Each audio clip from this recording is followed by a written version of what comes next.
My dear students of 10th class, today I am going to solve the daily dose of 10th class of 9th of September 2020.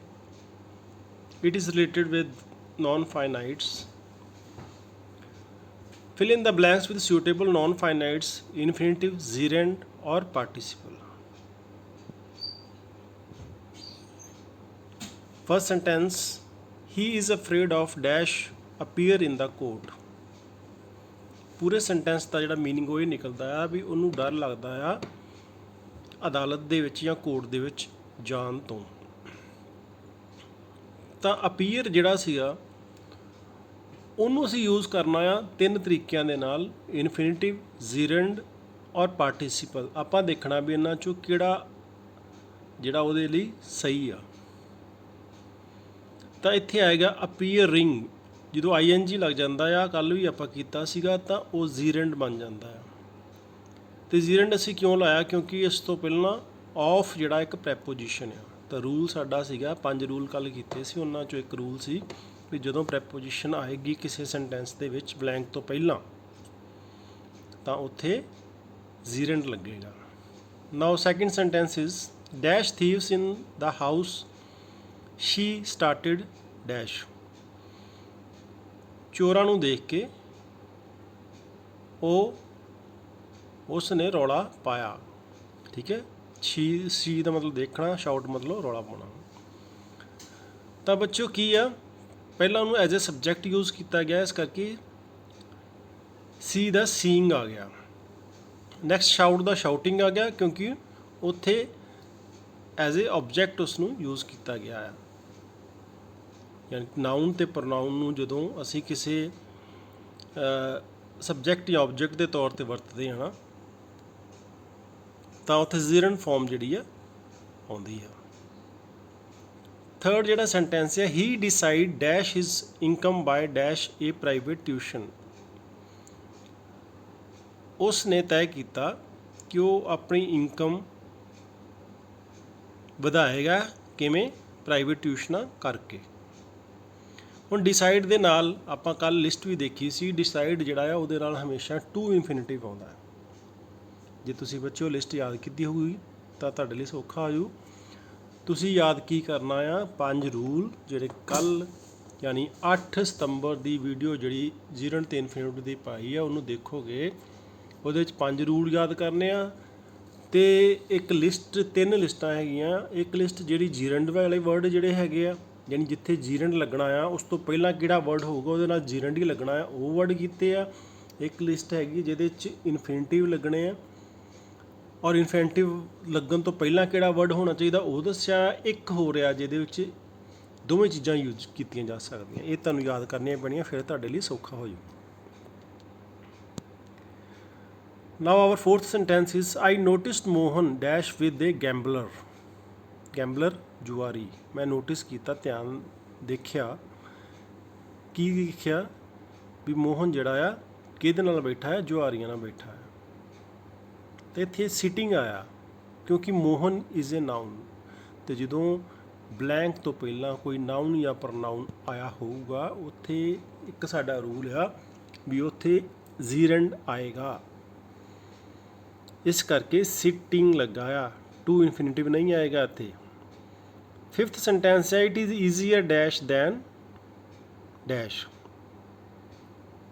ਮਤਲਬ ਇਹ ਨਿਕਲਦਾ ਆ ਇਹ ਸੌਖਾ ਆ ਕਹਿਣਾ ਕਰਨ ਤੋਂ, ਯਾਨੀ ਕਰਨਾ ਔਖਾ ਆ, ਕਹਿਣਾ ਸੌਖਾ ਆ। ਅਤੇ ਸੇਇੰਗ ਅਤੇ ਡੂਇੰਗ ਆਇਆ ਕਿਉਂਕਿ ਈਜ਼ੀ ਜਿਹੜਾ ਹੈਗਾ ਐਡਜੈਕਟਿਵ ਆ, ਅਤੇ ਰੂਲ ਇਹ ਕਹਿੰਦਾ ਵੀ ਜਦੋਂ ਵੀ ਕੋਈ ਐਡਜੈਕਟਿਵ ਜਾਂ ਵਿਸ਼ੇਸ਼ਣ ਲੱਗਾ ਹੋਊ ਬਲੈਂਕ ਤੋਂ ਪਹਿਲਾਂ ਤਾਂ ਉੱਥੇ ਜ਼ੀਰੰਡ ਫਾਰਮ ਆਏਗੀ। ਸਿਕਸ ਸੈਂਟੈਂਸ ਆ do you want dash my address. No word ਆ, ਕੀ ਤੁਹਾਨੂੰ ਮੇਰਾ ਐਡਰੈਸ ਚਾਹੀਦਾ ਹੈ? ਠੀਕ ਹੈ, ਤੁਸੀਂ ਮੇਰਾ ਐਡਰੈਸ ਜਾਣਨਾ ਚਾਹੁੰਦੇ ਹੋ। ਅਤੇ ਵਾਂਟ ਜਿਹੜਾ ਵਰਡ ਹੈ ਇਹਦੇ ਨਾਲ ਹਮੇਸ਼ਾ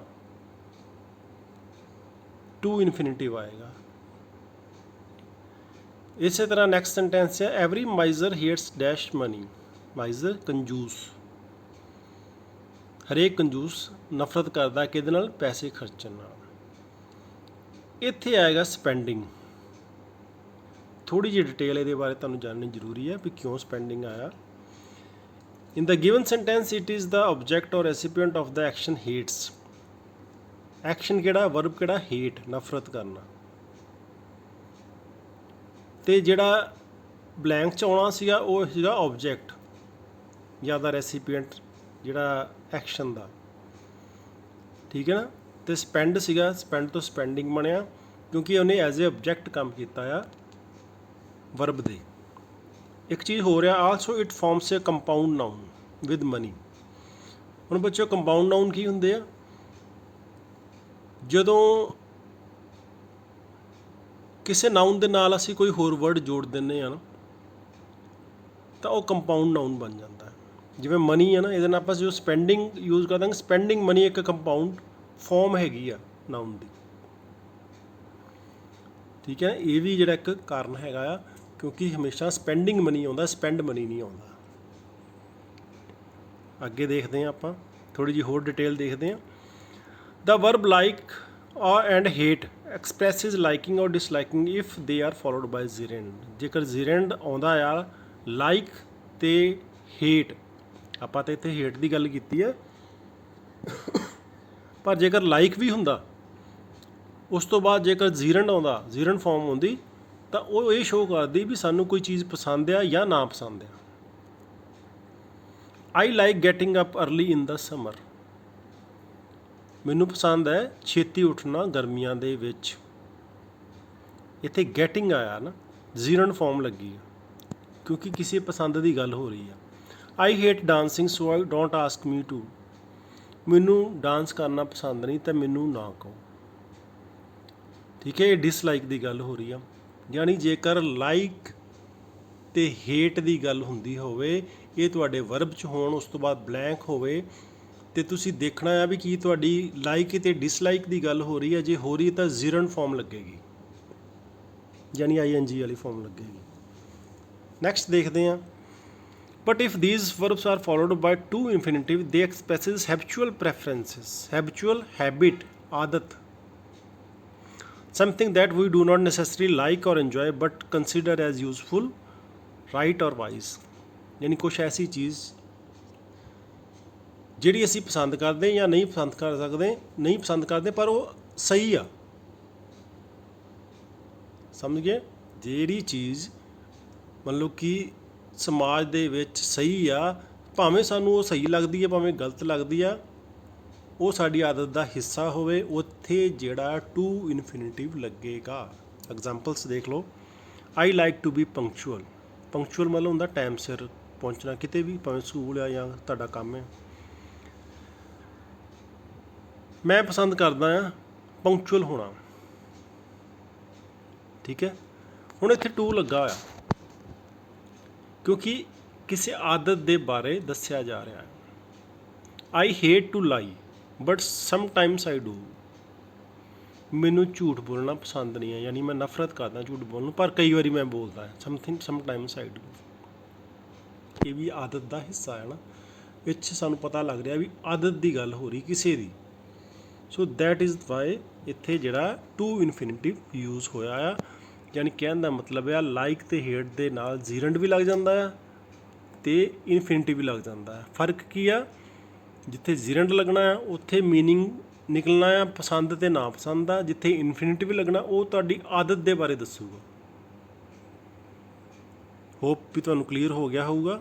8th ਸੈਂਟੈਂਸ ਆ, ਦੇ ਵਰ ਈਗਰ ਡੈਸ਼ ਦਾ ਗੇਮ। ਈਗਰ ਹੁੰਦਾ ਕਾਹਲਾ, ਚਿੰਤਤ, ਵਿਆਕੁਲ, ਸਟਾਰਟ ਵਿੱਚ ਹੈਗਾ ਵਰਡ। ਉਹ ਗੇਮ ਨੂੰ ਸਟਾਰਟ ਕਰਨ ਦੇ ਲਈ ਕਾਹਲੇ ਸੀ। ਟੂ ਈਗਰ ਆਉਣਾ ਕਿਉਂਕਿ ਐਡਜੈਕਟਿਵ ਦੇ ਤੌਰ 'ਤੇ ਇਹਨੂੰ ਇੱਥੇ ਵਰਤਿਆ ਗਿਆ ਆ, ਠੀਕ ਹੈ। ਇੱਕ ਹੋਰ ਐਗਜ਼ਾਮਪਲ ਦਿੱਤੀ, ਹੀ ਇਜ਼ ਈਗਰ ਟੂ ਸਿੰਗ, ਠੀਕ ਹੈ। ਉਹ ਗਾਉਣ ਦੇ ਲਈ ਕਾਹਲਾ ਆ, ਯਾਨੀ ਉਹਨੂੰ ਦਿਲ ਕਰਦਾ ਵੀ ਮੈਂ ਗਾਵਾਂ। Now 9th sentence, this rent is quite reasonable for a well dash house furnished. ਵੀ ਇਹ ਰੈਂਟ ਜਿਹੜਾ ਸਹੀ ਹੈ ਕਿਹਦੇ ਵਾਸਤੇ? ਜਿਹੜਾ ਘਰ ਇੱਕ ਵਧੀਆ ਬਣਿਆ ਹੋਵੇ, ਜਿਹਦੇ ਵਿੱਚ ਸਾਰਾ ਕੁਛ ਹੋਵੇ। ਤਾਂ ਇੱਥੇ ਦੇਖੋ ਇੱਕ ਡਿਫਰੈਂਟ ਚੀਜ਼ ਆ ਗਈ ਆ। ਪਹਿਲਾਂ ਆਪਾਂ ਟੂ ਲਾਉਂਦੇ ਸੀਗੇ ਜਾਂ ING ਲਾਉਂਦੇ ਸੀ, ਇੱਥੇ ਨਾ ਟੂ ਲੱਗਾ ਨਾ ING ਲੱਗਾ, ਇੱਥੇ ਲੱਗਾ ਵਰਬ ਦੀ ਥਰਡ ਫਾਰਮ ਫਰਨਿਸ਼ਡ।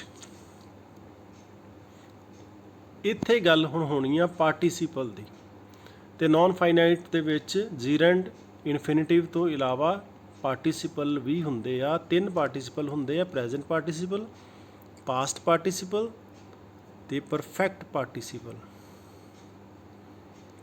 ਇੱਥੇ ਆਪਾਂ ਇਹਨਾਂ ਦੇ ਬਾਰੇ ਡਿਟੇਲ 'ਚ ਗੱਲ ਨਹੀਂ ਕਰਾਂਗੇ।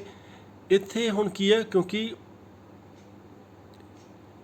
ਫਰਨਿਸ਼ ਨੂੰ ਐਜ਼ ਏ ਪਾਸਟ ਪਾਰਟੀਸੀਪਲ ਇੱਥੇ ਯੂਜ਼ ਕੀਤਾ ਗਿਆ, ਇਸ ਕਰਕੇ ਵਰਬ ਦੀ ਥਰਡ ਫਾਰਮ ਫਰਨਿਸ਼ਡ ਇੱਥੇ ਆਈ ਆ। The children seem dash on seeing the tiger. ਬੱਚੇ ਟਾਈਗਰ ਨੂੰ ਦੇਖ ਕੇ ਡਰ ਗਏ। ਫਰਾਈਟਨ ਦਾ ਮਤਲਬ ਡਰਨਾ, ਇੱਥੇ ਵੀ ਫਰਾਈਟੈਂਡ ਲੱਗਾ। ਥੱਲੇ ਵਿੱਚੋਂ ਲਿਖਿਆ ਪ੍ਰੈਜ਼ੈਂਟ ਪਾਰਟੀਸੀਪਲ, ਜਦ ਕਿ ਉੱਥੇ ਪਾਸਟ ਪਾਰਟੀਸੀਪਲ ਆਉਣਾ ਸੀਗਾ, ਪ੍ਰਿੰਟਿੰਗ ਮਿਸਟੇਕ ਹੈ। ਇੱਥੇ ਪ੍ਰੈਜ਼ੈਂਟ ਨਹੀਂ ਪਾਸਟ ਲਿਖਣਾ। ਪਾਸਟ ਪਾਰਟੀਸੀਪਲ ਫਾਰਮ ਇਜ਼ ਯੂਜ਼ਡ ਇਨ ਬੋਥ ਸੈਂਟੈਂਸਿਸ। ਠੀਕ ਹੈ ਬੱਚਿਓ, ਇਹ ਤੁਹਾਨੂੰ ਕਲੀਅਰ ਹੋ ਗਿਆ। ਪਾਰਟੀਸੀਪਲ ਦੇ ਬਾਰੇ ਫਿਰ ਡਿਟੇਲ 'ਚ ਗੱਲ ਕਰਾਂਗੇ ਜੇਕਰ ਸਾਡੀ ਡੇਲੀ ਡੋਜ਼ ਦੇ ਵਿੱਚ ਆਉਣ ਵਾਲੇ ਸਮੇਂ 'ਚ ਕੋਈ ਇਹਦੇ ਨਾਲ ਰਿਲੇਟਡ ਜ਼ਿਆਦਾ ਸੈਂਟੈਂਸ ਆਉਂਦੇ ਆ। 11th ਸੈਂਟੈਂਸ ਆ, he is saving money dash a car. ਉਹ ਪੈਸੇ ਬਚਾ ਰਿਹਾ ਹੈ ਕਾਰ ਖਰੀਦਣ ਦੇ ਲਈ। ਟੂ ਬਾਏ ਲੱਗਾ ਕਿਉਂਕਿ ਮਨੀ ਨਾਊਨ ਆ। ਪਹਿਲਾਂ ਵੀ ਗੱਲ ਕੀਤੀ ਸੀ, ਜੇਕਰ ਬਲੈਂਕ ਤੋਂ ਪਹਿਲਾਂ ਨਾਊਨ ਜਾਂ ਪ੍ਰਨਾਊਨ ਆਉਂਦਾ ਆ, ਉਹ ਸਾਡਾ ਰੂਲ ਆ ਵੀ ਉਸ ਤੋਂ ਬਾਅਦ ਟੂ ਇਨਫਿਨਿਟਿਵ ਲੱਗੇਗਾ। ਮੋਹਨ ਵਾਂਟਸ ਸਵਿਮ ਇਨ ਦਾ ਰਿਵਰ। ਮੋਹਨ ਨਦੀ ਵਿੱਚ ਤੈਰਨਾ ਚਾਹੁੰਦਾ ਹੈ। ਵਾਂਟ ਜਿਹੜਾ ਉਹ ਸ਼ਬਦ ਹੈ ਜਿਹਦੇ ਨਾਲ ਟੂ ਇਨਫਿਨਿਟਿਵ ਲੱਗਦਾ ਹਮੇਸ਼ਾ। I have come to see the principal. Come ਤੋਂ ਬਾਅਦ ਟੂ ਸੀ ਆਉਣਾ ਵੀ ਮੈਂ ਪ੍ਰਿੰਸੀਪਲ ਨੂੰ ਮਿਲਣ ਆਇਆ ਹਾਂ। 14th ਸੈਂਟੈਂਸ ਹੈ, he was too tired dash walk. To walk ਬੱਚਿਓ ਇੱਕ ਕੰਪਲੈਕਸ ਸੈਂਟੈਂਸ ਹੈ। ਦੋ ਡਿਫਰੈਂਟ ਸੈਂਟੈਂਸਾਂ ਨੂੰ ਜੋੜ ਕੇ ਇੱਕ ਸੈਂਟੈਂਸ ਬਣਾਇਆ ਗਿਆ। ਹੀ ਵਾਜ਼ ਸੋ ਟਾਇਰਡ ਜਾਂ he was very tired full stop, he can not walk. ਇਹਨਾਂ ਦੋਵਾਂ ਨੂੰ ਜੋੜ ਕੇ ਕੰਪਲੈਕਸ ਸੈਂਟੈਂਸ ਬਣਾਇਆ। ਆਪਣੀ ਗ੍ਰਾਮਰ ਦੇ ਵਿੱਚ ਵੀ ਟਾਈਪਸ ਆਫ ਸੈਂਟੈਂਸਿਸ ਦੇ ਵਿੱਚ ਸਿੰਪਲ, ਕੰਪਾਊਂਡ ਅਤੇ ਕੰਪਲੈਕਸ ਸੈਂਟੈਂਸ ਆਉਂਦੇ, ਉਹਦੇ ਵਿੱਚ ਇਹ ਸੈਂਟੈਂਸ ਲਿਆ ਗਿਆ। ਤੁਸੀਂ ਇੱਥੇ ਇਹ ਗੱਲ ਯਾਦ ਰੱਖਣੀ ਹੈ ਵੀ ਜਿੱਥੇ TOO ਲੱਗਾ ਹੋਊਗਾ ਨੌਨ ਫਾਈਨਾਈਟ ਦੀ ਜੇ ਆਪਾਂ ਗੱਲ ਕਰਾਂਗੇ ਤਾਂ ਉੱਥੇ ਜ਼ੀਰੈਂਟ ਫਾਰਮ ਨਹੀਂ ਆਊਗੀ, ਉੱਥੇ ਹਮੇਸ਼ਾ ਇਨਫਿਨਿਟਿਵ ਫਾਰਮ ਆਊਗੀ। ਠੀਕ ਹੈ, TOO ਨੂੰ ਯਾਦ ਰੱਖਣਾ। ਜੇ ਲੱਗਾ ਆ ਤੇ ਨੌਨ ਫਾਈਨਾਈਟ ਦੇ ਵਿੱਚ ਆਪਾਂ ਜ਼ੀਰੈਂਟ ਨਹੀਂ ਲਾਵਾਂਗੇ, ਪਾਰਟੀਸੀਪਲ ਨਹੀਂ ਲਾਵਾਂਗੇ, ਉੱਥੇ ਟੂ ਇਨਫਿਨਿਟਿਵ ਲਾਵਾਂਗੇ। ਇਹ ਰੂਲ ਹੀ ਸਮਝ ਲਓ ਇੱਕ ਤੁਸੀਂ ਹੈਗਾ ਆ ਵੱਖਰਾ। ਸਾਡਾ ਲਾਸਟ ਸੈਂਟੈਂਸ ਹੈਗਾ, ਦੇ stop dash have some rest. ਉਹ ਰੁਕੇ ਕੁਛ ਆਰਾਮ ਕਰਨ ਲਈ। ਠੀਕ ਹੈ ਨਾ, ਤੇ ਆਪਾਂ ਕੀ ਲਾਇਆ ਟੂ ਹੈਵ। ਤੁਸੀਂ ਇਹ ਯਾਦ ਰੱਖਿਓ ਵੀ ਸਟਾਪ ਦੇ ਨਾਲ ਇਨਫਿਨਿਟਿਵ ਵੀ ਲੱਗਦਾ ਅਤੇ ਜ਼ੀਰੈਂਟ ਵੀ ਲੱਗਦਾ ਆ। ਅਤੇ ਅਸੀਂ ਇੱਥੇ ਕਿਉਂ ਲਾਇਆ ਆ ਇਨਫਿਨਿਟਿਵ, ਅਸੀਂ ਜ਼ੀਰੈਂਟ ਕਿਉਂ ਨਹੀਂ ਲਾਇਆ, ਉਹਦੇ ਬਾਰੇ ਵੀ ਜਾਣ ਲਓ। ਉਹ ਰੂਲ ਆਪਾਂ ਕੱਲ੍ਹ ਕੀਤਾ ਆ। ਸਾਡਾ ਰੂਲ ਇਹ ਕਹਿੰਦਾ ਆ ਵੀ ਜਦੋਂ ਨੌਨ ਫਾਈਨਾਈਟ ਦੇ ਵਿੱਚ ਭਵਿੱਖ ਦੀ ਗੱਲ ਹੋਏਗੀ ਤਾਂ ਇਨਫਿਨਿਟਿਵ ਲੱਗੇਗਾ, ਅਤੇ ਪਾਸਟ ਦੀ ਗੱਲ ਹੋਊਗੀ, ਬੀਤੇ ਸਮੇਂ ਦੀ ਗੱਲ ਹੋਊਗੀ, ਅਰਲੀਅਰ ਐਕਸ਼ਨ ਦੀ ਗੱਲ ਹੋਊਗੀ ਤਾਂ ਉੱਥੇ ਜ਼ੀਰੈਂਟ ਲੱਗੇਗਾ। ਠੀਕ ਹੈ, ਹੁਣ ਦੇਖੋ ਥੱਲੇ ਦੋ ਹੋਰ ਉਦਾਹਰਨਾਂ ਦਿੱਤੀਆਂ ਤਾਂ ਕਿ ਤੁਹਾਨੂੰ ਧਿਆਨ ਨਾਲ ਸਮਝ ਆ ਜਾਏ। We stop to drink a cup of coffee. ਅਸੀਂ ਰੁਕੇ ਕਾਫੀ ਪੀਣ ਦੇ ਲਈ। ਅਸੀਂ ਰੁਕੇ ਕਾਫੀ ਪੀਣ ਲਈ, ਯਾਨੀ ਇੱਥੇ ਕਾਫੀ ਪੀਤੀ ਨਹੀਂ ਗਈ, ਕਾਫੀ ਅਸੀਂ ਪੀਣੀ ਆ, ਤਾਂ ਇਟ ਮੀਨਸ ਅਸੀਂ ਭਵਿੱਖ ਦੀ ਗੱਲ ਕਰਦੇ ਹਾਂ, ਫਿਊਚਰ ਦੀ ਗੱਲ ਕਰਦੇ ਹਾਂ, ਇਸ ਕਰਕੇ ਇੱਥੇ ਟੂ ਡਰਿੰਕ ਲੱਗਾ, ਇੱਥੇ ਡਰਿੰਕਿੰਗ ਨਹੀਂ ਲੱਗਾ। ਨੈਕਸਟ ਸੈਂਟੈਂਸ ਹੈ, ਆਈ ਸਟਾਪਡ ਸਮੋਕਿੰਗ ਈਅਰਸ ਅਗੋ। ਸਮੋਕਿੰਗ ਹੁੰਦਾ ਸਿਗਰਟ ਜਾਂ ਬੀੜੀ ਪੀਣਾ, ਵੀ ਮੈਂ ਛੱਡ ਦਿੱਤੀ ਸਿਗਰਟ ਬੀੜੀ ਪੀਣੀ ਹੈ ਸਾਲਾਂ ਪਹਿਲਾਂ। ਹੁਣ ਇੱਥੇ ਟੂ ਸਮੋਕ ਨਹੀਂ ਲੱਗਾ, ਇੱਥੇ ਜ਼ੀਰੈਂਟ ਫਾਰਮ ਲੱਗੀ ਸਮੋਕਿੰਗ, ਕਿਉਂਕਿ ਬੀਤੇ ਸਮੇਂ ਦੀ ਗੱਲ ਹੋ ਰਹੀ ਹੈ, ਈਅਰਸ ਅਗੋ ਦੀ ਗੱਲ ਹੋ ਰਹੀ ਆ, ਭਵਿੱਖ ਦੀ ਗੱਲ ਨਹੀਂ ਹੋ ਰਹੀ। ਸੋ ਬੱਚਿਓ, ਇਹ ਸਾਡੀ ਨੌਨ ਫਾਈਨਾਈਟ ਦੀ ਜਿਹੜੀ ਡੇਲੀ ਡੋਜ਼ ਸੀਗੀ 9 ਸਤੰਬਰ ਦੀ। ਆਸ ਹੈ ਕਿ ਤੁਹਾਨੂੰ ਸਮਝ ਲੱਗ ਗਿਆ ਹੋਊਗਾ। ਤਾਂ ਜ਼ਰੂਰੀ ਇਹ ਆ ਵੀ ਤੁਸੀਂ 5 ਰੂਲ ਯਾਦ ਰੱਖਣੇ ਆ ਤੇ ਉਹ ਲਿਸਟ ਯਾਦ ਰੱਖਣੀ ਹੈ ਜਿਹਦੇ ਵਿੱਚ ਕਿਹੜੇ ਵਰਡਾਂ ਦੇ ਨਾਲ ਜ਼ੀਰੰਡ ਫਾਰਮ ਲੱਗਦੀ ਹੈ, ਕਿਹਦੇ ਨਾਲ ਇਨਫਿਨਿਟਿਵ ਲੱਗਦੀ ਹੈ ਤੇ ਕਿਹਦੇ ਨਾਲ ਇਹ ਦੋਵੇਂ ਲੱਗਦੇ ਆ। ਜਿੱਥੇ ਇਹ ਦੋਵੇਂ ਲੱਗਦੇ ਆ ਉੱਥੇ ਇਹ ਰੂਲ ਯਾਦ ਰੱਖਣਾ ਵੀ ਭਵਿੱਖ ਦੇ ਵਿੱਚ ਜਿੱਥੇ ਭਵਿੱਖ ਦੀ ਗੱਲ ਹੋਊਗੀ ਉੱਥੇ ਇਨਫਿਨਿਟਿਵ ਲੱਗੂਗਾ ਤੇ ਜਿੱਥੇ ਪਾਸਟ ਦੀ ਗੱਲ ਹੋਊਗੀ ਉੱਥੇ ਜ਼ੀਰੰਡ ਲੱਗੇਗਾ। ਤੇ ਪਾਰਟੀਸੀਪਲ ਦੀ ਗੱਲ ਆਪਾਂ ਆਉਣ ਵਾਲੇ ਸਮੇਂ 'ਚ ਕਰਾਂਗੇ। ਧੰਨਵਾਦ।